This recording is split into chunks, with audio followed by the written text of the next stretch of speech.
Excellent. Okay, and you can look right over here at me. The hardest question is always first. Can I just have your first, your last name? Say it, spell it, so I don't mess any of that stuff up. Yes, Jim Forcier, Jimforcier. Excellent. And what is your official title here? What do you do? I'm the CEO of Chazy Westport Communications and Westelcoms Communications. Wonderful. Worked hard for it, so definitely want to make sure we get that in there. So I guess just for someone who's unfamiliar with your company, can you just kind of explain to me what it is you guys do here? Well, we're a communications company. We supply dial tone, long distance broadband, internet to customers in our franchise territory here in Westport and Wadhams, also in Chazy, West Chazy, and Scioto, up north of Plattsburgh. Our subsidiary actually is a competitive telephone company in Verizon's territory, and we supply primarily just businesses with phone service, communications of all kinds, high-speed internet, Ethernet, all that sort of thing. So that's definitely one of the reasons why we're here chatting with you today is you understand the importance of high-speed internet. Why is it so important to have that around here, and it's not always common for people? Yes, we found, we've had high-speed internet in our franchise territory for a number of years, but it was always through the phone lines, and even though people could get 10 megs or so off their landline telephones, we found that it just isn't enough in today's world with all the video streaming, with the pictures downloading and that sort of thing. It's even more critical for businesses. They just need to have that bandwidth. And I was speaking with your daughter earlier, and that's something that you've been working on since, I believe she said 2010, to get businesses and people those high-speed internets, and you just got a grant to help you with that. So why don't you talk to me a little bit about the grant? That's right. Yes, we got a grant from New York State. It's a $3.5 million project. We are the ones that are putting in a little over $700,000. And the state is contributing $2.8 million to this project to bring fiber to the home in areas that it would take us another 10 or 20 years to get fiber. Some of the roads that we are fibering today is like 1 or 2 houses per mile. So it's incredibly lucky and foresight for the broadband office in New York State to give us these dollars, because you cannot make it economically feasible, out in the rural areas. Perfect. Help you. They have been looking at broadband and how to get broadband out to the rural areas for actually quite a few years, and finally they realized that if you really want to get broadband out, you've got to, first of all, incent people with grants.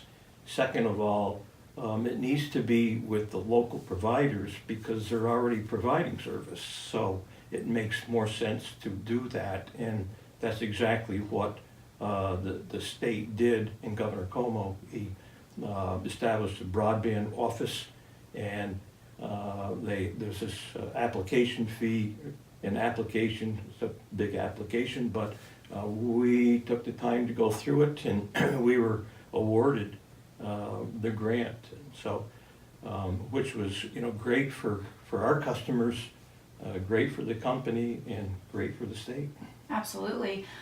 This might be a stupid question, so I'm sorry, but how long does it take to do a project like this, to get that fiber? Because I know you've been working on it for years, but I know it's been in a large quantity of locations.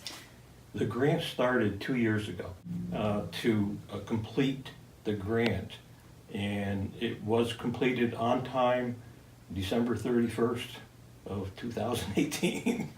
And so we were in under the gun.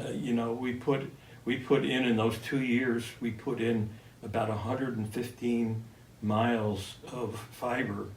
And that was just in the grant, not talking about fiber that we've put in other than just the grant. Mm-hmm. So we've been busy the last couple of years. I can only imagine. So, I mean, obviously, having a company like this, are you happy to see a governor and your senators and everything kind of pushing to make sure that you get the money you need to bring this because they see it's important to have? Absolutely.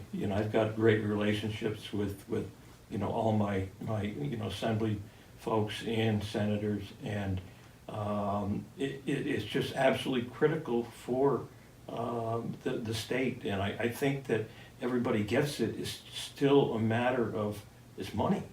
It's all a matter of money because telecommunications is very highly capital intensive. It takes a lot of money, and you're stringing up lines and setting poles and all that sort of thing. And the payback, it could be 20 years before you actually get that money back. So with the grant incentives, it makes it more feasible for us to be able to get a project done and get broadband out into the rural areas. So where do we go from here? You're just going to keep doing your thing? Where do we go? Well, yes, we actually have places that are more populated that we don't have fiber to the home. We still have the broadband, through the phone lines, but not fiber to the home. And because of getting fiber in these places that are out in the middle of nowhere, we're still going to continue to, over the course of the next 2, 3, 4 years, make sure that we've got fiber to the home to every customer in our territory. Perfect. Now, is it, you're done, the grant ended, there's no more, you're going to keep applying, or is it just that was one part of the grant that's done? Well, I'd like to hope that there is, another round of grant monies that could help us. I think that, there is some talk of it. I know that there are a lot of places in the North Country that still do not have broadband. And it's unfortunate, and it's going to be a have or have not. People are going to actually start moving or continue to move into Westport because we do have fiber to the home, as opposed to many of the places in the North Country that don't have it, and unless there's another grant out there someplace, may never have it. Mm-hmm. Well, it's also Westport's pretty cool, right? Westport's pretty cool. Perfect. Okay, and then one thing I noticed as soon as I walked in your door I thought was really cool is the rural is cool. What does that mean? One of the things that we're trying to impress, and my daughter Deirdre, her boss Krista Boulay, is the lifestyle that we have here is wonderful, okay? But can you afford to live here, and can you afford to work from here? Well, with the broadband, we can allow people to work. We've got many people that have extended, second homes and stay up here actually most of the time and can work from up here as opposed to being down in the city or wherever their business is located. So rural is cool, and we want people to come up here and just be able to take advantage of our lifestyle and still make a living. Love that. I love that so much. Is there anything else you want to add? Maybe you think I didn't ask, is something that's important that we just make sure we incorporate into the story? I don't think so. I think you've pretty much covered it.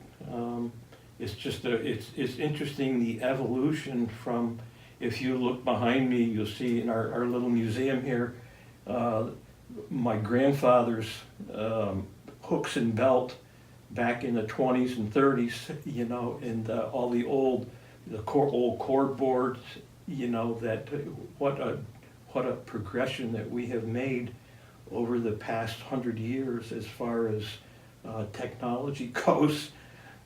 It's insane. I know I love this museum. I'm definitely going to be grabbing a lot of video of it. It's so cool. It is an ever changing. I mean, technology is changing just so fast too. Oh, it is. It's so hard to keep up with. I've got some of the best folks that you could imagine in our technology departments, in our whole company for that matter. But that used to, when I first graduated from college and came to work up here, there wasn't anything I didn't know as far as the central office goes, as far as electronics, the cabling and all that sort of thing. Now I look at it and I go, okay, guys and gals, this is yours. You know, I don't understand it at all anymore. So I know. it's quite a change.